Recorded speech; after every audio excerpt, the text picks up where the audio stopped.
Jean, chapitre 19. Alors Pilate ordonna de prendre Jésus et de le fouetter. Les soldats tressèrent une couronne d'épines qu'ils posèrent sur sa tête et lui mirent un manteau de couleur pourpre. Puis, s'approchant de lui, ils disaient « Salut, roi des Juifs !» et ils lui donnaient des gifles. Pilate sortit de nouveau et dit aux Juifs « Voilà, je vous l'amène dehors afin que vous sachiez que je ne trouve en lui aucun motif de le condamner. » Jésus sortit donc, portant la couronne d'épines et le manteau de couleur pourpre. Pilate leur dit « Voici l'homme. » Lorsque les chefs des prêtres et les gardes le virent, ils s'écrièrent « Crucifie-le! Crucifie-le » Pilate leur dit « Prenez-le vous-même et crucifiez-le, car pour ma part, je ne trouve en lui aucun motif de le condamner. » Les Juifs lui répondirent « Nous avons une loi et, d'après notre loi, il doit mourir parce qu'il s'est fait fils de Dieu. » Quand il entendit cette parole, Pilate eut très peur. Il rentra dans le prétoire et dit à Jésus « D'où es-tu » Mais Jésus ne lui donna aucune réponse. Pilate lui dit « C'est à moi que tu refuses de parler ? Ne sais-tu pas que j'ai le pouvoir de te relâcher et que j'ai le pouvoir de te crucifier ?» Jésus répondit « Tu n'aurais aucun pouvoir sur moi s'il ne t'avait pas été donné d'en haut. C'est pourquoi celui qui me livre à toi est coupable d'un plus grand péché. » Dès ce moment-là, Pilate chercha à le relâcher, mais les Juifs criaient « Si tu le relâches, tu n'es pas l'ami de l'empereur. Tout homme qui se fait roi se déclare contre l'empereur. » Après avoir entendu ces paroles, Pilate amena Jésus dehors et siégea au tribunal à l'endroit appelé le pavé, en hébreu Gabbatha. C'était le jour de la préparation de la Pâque, il était environ midi. Pilate dit aux Juifs « Voici votre roi. » Ils s'écrièrent alors « À mort! À mort! Crucifie-le » Pilate leur dit « Dois-je crucifier votre roi ?» Les chefs des prêtres répondirent « Nous n'avons pas d'autre roi que l'empereur. » Alors il le leur livra pour qu'il soit crucifié. Ils prirent donc Jésus et l'emmenèrent.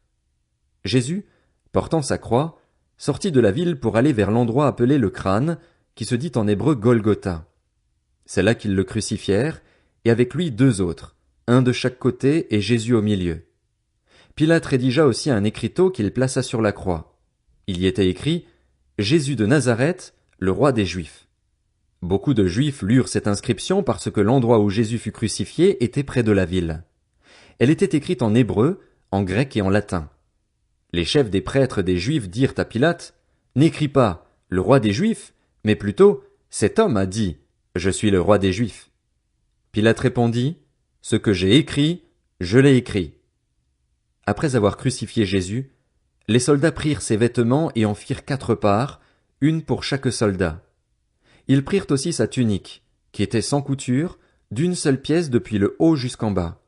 Ils se dirent entre eux, « Ne la déchirons pas, mais tirons au sort pour savoir à qui elle sera. » C'est ainsi que s'accomplit cette parole de l'Écriture. Ils se sont partagés mes vêtements et ils ont tiré au sort mon habit. Voilà ce que firent les soldats. Près de la croix de Jésus se tenait sa mère, la sœur de sa mère, Marie la femme de Clopas et Marie de Magdala. Jésus vit sa mère et, près d'elle, le disciple qui l'aimait. Il dit à sa mère, « Femme, voici ton fils. » Puis il dit au disciple, « Voici ta mère. » Dès ce moment-là, le disciple l'a pris chez lui. Après cela, Jésus, qui savait que tout était déjà accompli, dit, afin que l'écriture se réalise pleinement, « J'ai soif. » Il y avait là un vase plein de vinaigre. Les soldats en remplirent une éponge, la fixèrent à une branche d'hysope et l'approchèrent de sa bouche. Quand Jésus eut pris le vinaigre, il dit « Tout est accompli. » Puis il baissa la tête et rendit l'esprit. C'était la préparation de la Pâque et ce sabbat allait être un jour solennel. Craignant que les corps ne restent en croix pendant le sabbat, les Juifs demandèrent à Pilate qu'on brise les jambes aux crucifiés et qu'on enlève les corps.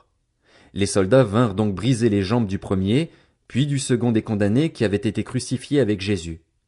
Quand ils s'approchèrent de lui, ils virent qu'il était déjà mort. Ils ne lui brisèrent pas les jambes, mais un des soldats lui transperça le côté avec une lance et aussitôt il en sortit du sang et de l'eau. Celui qui a vu ces choses en rend témoignage et son témoignage est vrai. Il sait qu'il dit la vérité afin que vous croyiez aussi. En effet, cela est arrivé afin que ce passage de l'Écriture soit accompli. Aucun de ces os ne sera brisé. Ailleurs, l'Écriture dit encore, ils verront celui qu'ils ont transpercé. Après cela, Joseph d'Arimathée, qui était disciple de Jésus, mais en secret par crainte des chefs juifs, demanda à Pilate la permission d'enlever le corps de Jésus. Pilate le lui permit. Il vint donc et enleva le corps de Jésus.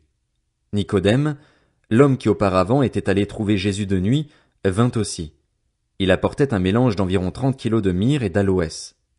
Ils prirent donc le corps de Jésus et l'enveloppèrent de bandelettes, avec les aromates, comme c'est la coutume d'ensevelir chez les Juifs. Or, il y avait un jardin à l'endroit où Jésus avait été crucifié, et dans le jardin un tombeau neuf où personne encore n'avait été mis. Ce fut là qu'ils déposèrent Jésus parce que c'était la préparation de la Pâque des Juifs et que le tombeau était proche.